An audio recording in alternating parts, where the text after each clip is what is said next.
जय हिंद। इससे पहले एक वीडियो जिसमें हम बताए थे वैक 12 के बारे में, तो वहाँ कई लोगों ने पूछा है कि सर ऊपर का तार घिस क्यों नहीं जाता है। तो इस वीडियो में हम लोग A to Z समझेंगे। देखिए, रेल का जो खंभा होता है, ये खंभा, इस खंभे को हम लोग कहते हैं मास्ट। ये खंभा कहलाता है मास्ट। एक खंभे से दूसरे खंभे की जो दूरी होती है, उस दूरी को कहते हैं हम स्पैन।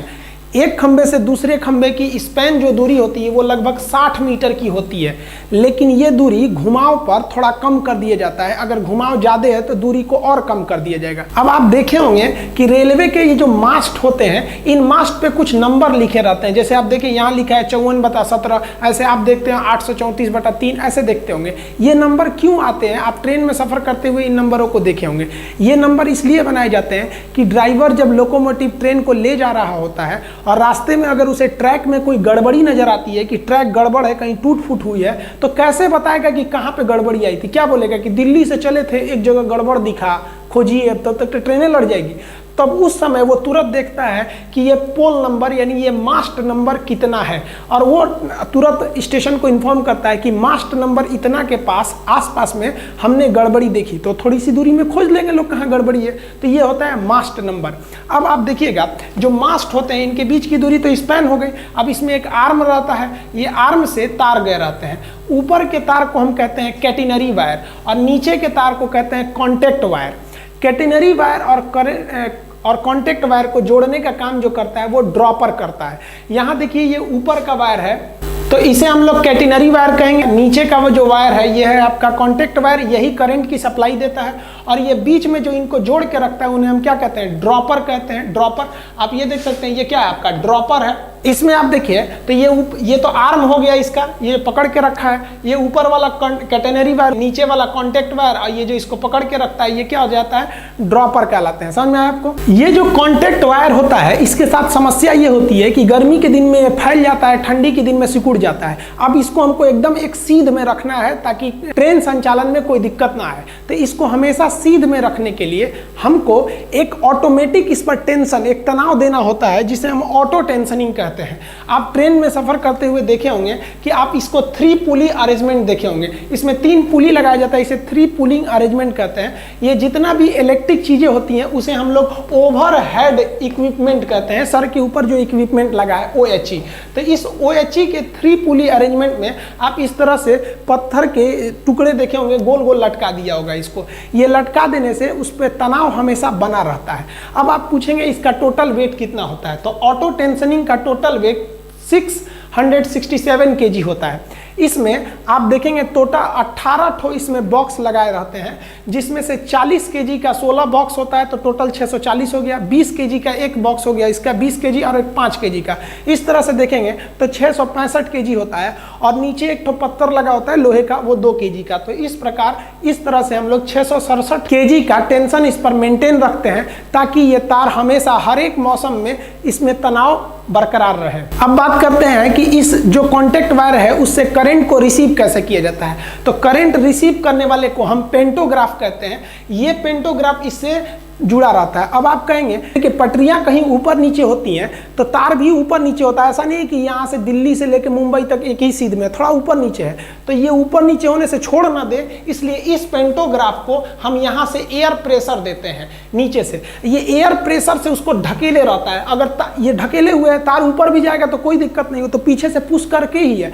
और अगर तार नीचे है तो ये वापस चला आएगा। इसमें एक वाल लगा रहता है कि अगर तार नीचे आ रहा है तो उधर के प्रेशर से ये इधर आ जाता है, लेकिन अगर उधर प्रेशर कम है तो ये ढकेल देता है। तो इस प्रकार एयर प्रेशर द्वारा हम पेंटोग्राफ को ऊपर नीचे करके देख सकते हैं। अब ये पेंटोग्राफ घिसता क्यों नहीं है? तो ध्यान दीजिए, जो तार होता है ऊपर वाला, वो कॉन्टैक्ट वायर, वो कॉपर का होता है, मजबूत होता है।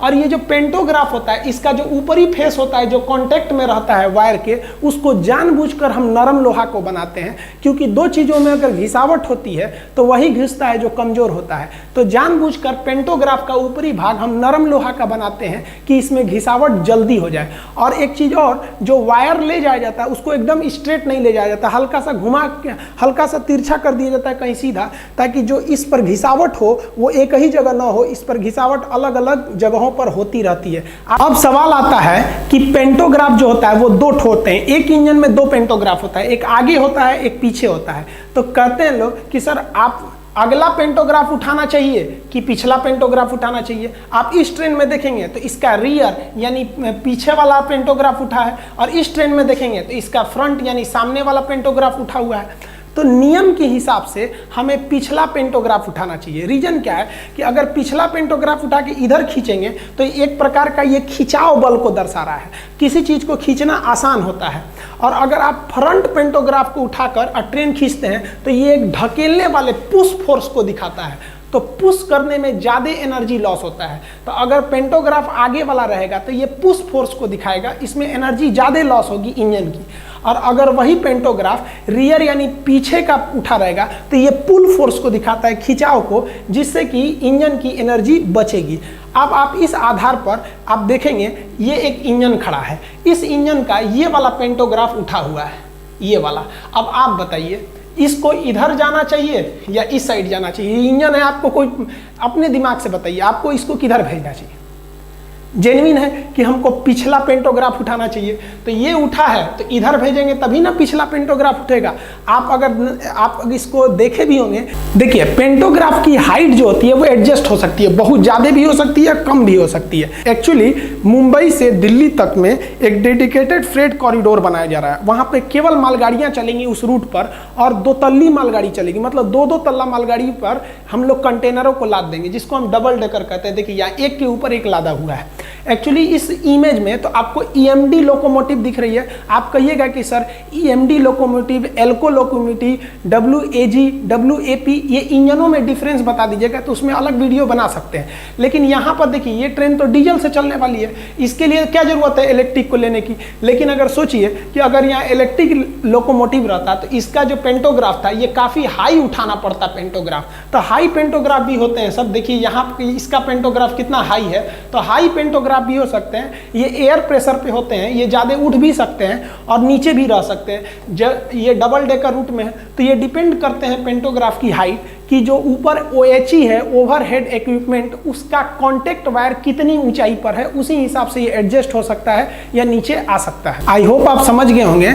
इसके अलावा अगर आपको भी आप जानना चाहते हैं कि ये लाल वाला डिब्बा यानी LHB कोच और ये नीले वाले डिब्बे ICF में क्या अंतर होता है, आजकल जो इंजन आ गए हैं EMD आ गए हैं, हालांकि आप पहले देखेंगे तो एल्कोहल होते थे, इससे जुड़ा बहुत हल्ला करता था, ये वाला झक झक झक झक धुआं फेंकता था काला, ये वाला दुक दुक दुक दुक चलता है, ये बहुत तगड़ा है, धुआं कम करता है।